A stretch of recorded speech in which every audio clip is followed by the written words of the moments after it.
नमस्कार। वृक्ष विनाश सर्व विनाश, वृक्ष सुरक्षा सर्व सुरक्षा।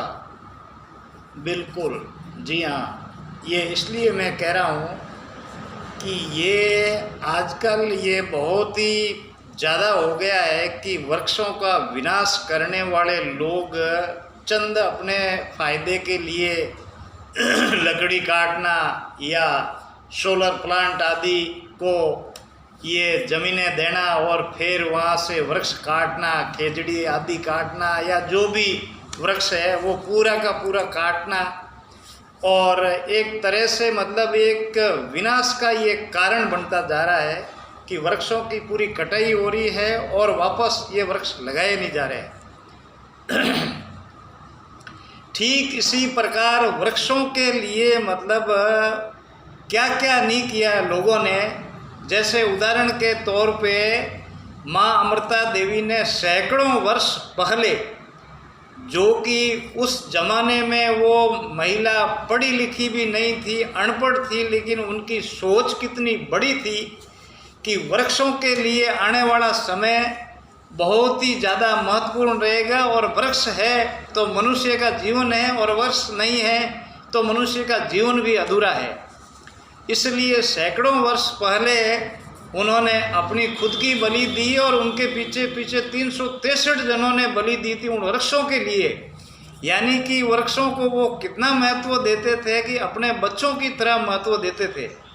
और वही आज है जो मतलब ये चंद सरकारी सर्वेंट कह दो या कंपनियों वालों का कह दो या जो भी है, चंद पैसों के लिए वो ज़मीनें देना और ये वृक्षों का विनाश करवाना। एक तरह से ये नहीं है कि मतलब आप विकास मत करो, विकास करो ना, लेकिन उसके साथ साथ में एक अगर वृक्ष आप काट रहे हो तो 2 वृक्ष लगाओ, और उस वृक्ष को भी ऐसे लगाओ और ऐसे पालन पोषण करो कि एक आपका जैसे बच्चा है, आपके घर में अगर एक बच्चा है तो 2 वृक्ष लगाओ, और 4 बच्चे हैं तो मतलब 8 वृक्ष लगाओ, ऐसे करके मतलब, और उन वृक्षों को पालन पोषण भी ऐसे करो कि एक तरह से जैसे आपके बच्चे का आप पालन पोषण कर रहे हैं, इस हिसाब से आपको करना है। ताकि क्या है कि वृक्ष सुरक्षित है तो मनुष्य सुरक्षित है। आने वाले समय में दम घोटू स्थिति बनेगी, अगर यही स्थिति रही तो दम घोटू स्थिति बनेगी, मतलब इंसान को जीना मुश्किल हो जाएगा। वृक्षों के बगैर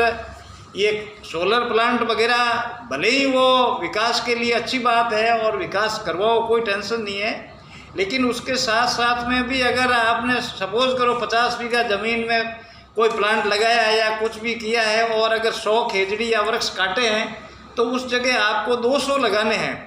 ये संकल्प लेकर के अगर चलोगे तो आने वाले समय में मतलब क्या है कि एक तरह से मतलब मनुष्य का जीवन सफल है, नहीं तो ये बड़ा मतलब खतरा है एक तरह से। मतलब वृक्षों के बगैर जीना दूभर होता है। मनुष्य समझ लो या जानवर समझ लो, कोई भी समझ लो, जीना बड़ा दूभर होता है। वृक्ष है तो सब कुछ, इनकी जो भी हवा होती है, गर्मी है, सर्दी है, जो भी ये प्रदूषण है ये झेलता है।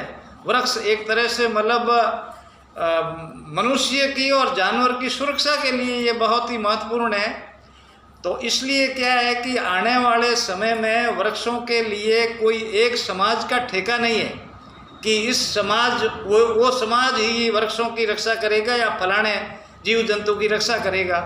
ये मानव मात्र का ये काम है कि मतलब इसमें बढ़ चढ़ करके हिस्सा लें और वृक्षों की सुरक्षा के लिए आगे आएँ।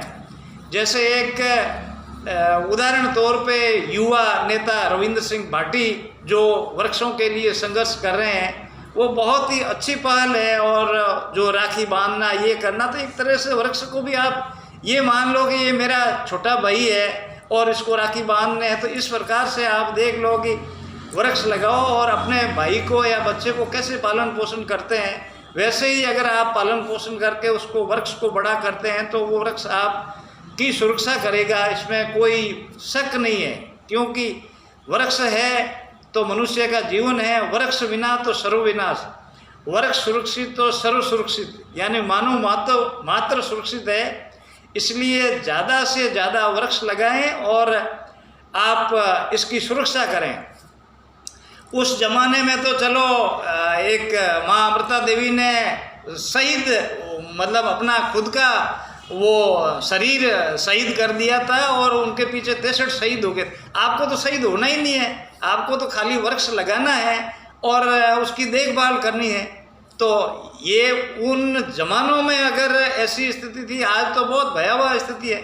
वृक्ष लगाना कोई चाहता नहीं है, खाली अब कई जो नेता लोग हैं या अफसर लोग हैं खाली है जो पेड़ लगा दिया और अपना फ़ोटो खिंचा दिया और फ़ोटो डाल दिया, उससे काम होने वाला नहीं है। इसमें तो जो वृक्ष लगाता है वो बाकायदा पालन पोषण करे और उसको बड़ा करे बच्चे की तरह। जब ये वृक्षों की सुरक्षा होगी और मानव मात्र की सुरक्षा होगी, नहीं तो आने वाला समय बहुत ख़राब आएगा। ये जो पर्यावरण के लिए है ये बहुत ही घातक है। अगर वृक्ष ऐसे ही कटते रहे तो बहुत घातक होगा। इसलिए हर व्यक्ति को और हर समाज को आगे आना है कि वृक्ष को बचाना है, यानी कि मनुष्य को बचाना है। जय हिंद, जय भारत, धन्यवाद।